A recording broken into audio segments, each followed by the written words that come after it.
எப்பவுமே நம்ம ஏற்கனவே சொன்ன மாரி, இந்த தமிழ் சினிமால 2 துருவ நடிகர்களோட ஆட்சி தான் நிலவும். அந்த 2 நடிகரோட ரசிகர்கள் தொடர்ந்து சண்டை போட்டே இருப்பாங்க.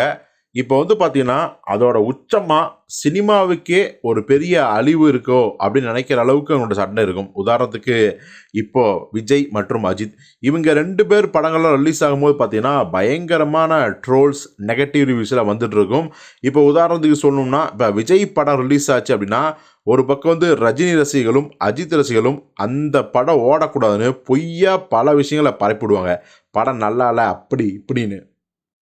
இதே இந்த பக்கம் பார்த்தீங்கன்னா, ரஜினி படம் ரிலீஸ் ஆகும்போது, கமல் ரசிகர்களும், விஜய் ரசிகர்களும் பார்த்தீங்கன்னா, அந்த படம் ஓடவே கூடாதுன்னு நெறைய நெகட்டிவிட்டிய பரப்பி விடுவாங்க. அதே மாரி தான் நம்ம அஜித் படம் ரிலீஸ் ஆகும்போதும், இப்படி இந்த மாரி ஒவ்வொரு ஹீரோ படம் ரிலீஸ் ஆகும்போதும், அந்த ஹீரோவுக்கு எதிரியா எந்த ஹீரோ இருக்காங்களோ, அந்த ஹீரோவோட ரசிகர்கள் வந்து பார்த்தீங்கன்னா, அந்த படத்த காலி பண்றதுக்கான எல்லா வேலையும் பண்ணுவாங்க. இதற்கு வந்து பல உதாரணங்கள் சொல்லணும்னா, இப்போ வந்து இந்தியன் 2, வேட்டையன், கோட் இது மாரியான அந்த ரிவ்யூஸ பார்த்தாவே நமக்கு தெரிஞ்சிரும். ஸோ, தமிழ் சினிமால தான் அப்டின்னா, ஆந்திரா சினிமால இதையெல்லாம் தூக்கி சாப்பிடுற மாரி ரொம்பவே அதிர்ச்சியான பல விஷயங்கள் நடந்துட்டு இருக்கு. இப்போ உதாரணத்துக்கு சங்கர் இயக்கி, ராம் சார் நடிச்சு வெளிவந்திருக்கிற கேம் சேஞ்சர் படம். இப்ப இந்த படத்துக்கான கலவையான விமர்சனம் வந்துச்சு. ஒரு பக்கம் வந்து படம் நல்லாவே இல்ல, வேஸ்ட்டு அப்படிலாம் பரப்பிட்டு இருக்காங்க. இப்ப என்னன்னு விசாரிச்சா, அது எல்லாமே திட்டமிட்ட ஒரு பரப்பு அப்படிங்கிறாங்க. அதாவது ராம் சரணின் எதிரியான அல்லு அர்ஜுன் மற்றும் ஜூனியர் என்டிஆர் இந்த 2 ஹீரோக்களோட ரசிகர்கள் தான் கேம் சேஞ்சர் படம் வர்றதுக்கு முன்னாடியே படத்தை காலி பண்ணணும் அப்படிங்கிறதுக்காகவே வேணும்னே பார்த்தீங்கன்னா அந்த படத்தை பற்றி தப்பான செய்திகளை படம் வர்றதுக்கு முன்னாடியே பரப்பி விட்டுருக்காங்க. இதில் என்ன கொடுமை அப்படின்னா, இந்த கேம் சேஞ்சர் படம் ஓடக்கூடாதுன்னு சம்பந்தப்பட்ட அல்லு அர்ஜுன் மற்றும் ஜூனியர் என்டிஆர் இவங்க 2 பேருமே கிட்டத்தட்ட சில கோடிகளை வந்து செலவு பண்ணி ஐடி விங்குக்கெல்லாம் பணம் கொடுத்து கேம் சேஞ்சரை காலி பண்ண சொன்னாங்க அப்படிங்கிற தகவல் தான் இப்போ இணையத்தையே அதிர வச்சிருக்கு.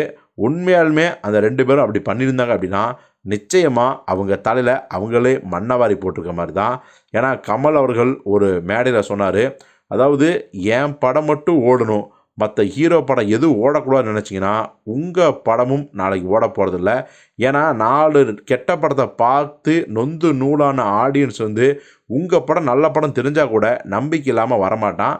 நீங்க எப்படி மத்தவங்கள வந்து தப்பான ரிவ்யூ குடுத்து காலி பண்ணீங்களோ, அதே ரசிகர்கள் வந்து உங்க படத்தையும் நல்லா இருந்தாலும் கூட தப்பான ரிவ்யூ குடுத்து காலி பண்ணிருவாங்க. ஸோ தயவு செஞ்சு இப்படி பண்ணாதீங்க அப்படின்னு ரொம்பவே ரிக்வெஸ்ட்டா கேட்டுக்கிட்டாரு. ஸோ இப்போ இங்க தமிழ்ல விஜய், அஜித், ரஜினி, கமல் பண்றதாகட்டும், அதாவது அவங்களோட ரசிகர்கள் பண்றதாகட்டும், ஆந்திரால அந்த அல்லு அர்ஜுன், ஜூனியர் என்டிஆர், ராம் சரண் இவங்க ரசிகர்கள் பண்றதாகட்டும், குறிப்பா அந்த ஹீரோக்களே இந்த மாரி வேலையில ஈடுபடுறது வந்து ரொம்ப ரொம்ப அநாகரிகமான, சினிமாவை அழிவு பாதையை நோக்கி செலுத்தக்கூடிய ஒரு கேவலமான செயலா இருக்குது. ஸோ இனிமேலாவது அவங்க திருந்தணும் அப்படிங்கிறத ஒரு சினிமா ரசிகனா, சினிமா ஆர்வலரா நம்ம வந்து இந்த கோரிக்கையை முன்வைப்போம்.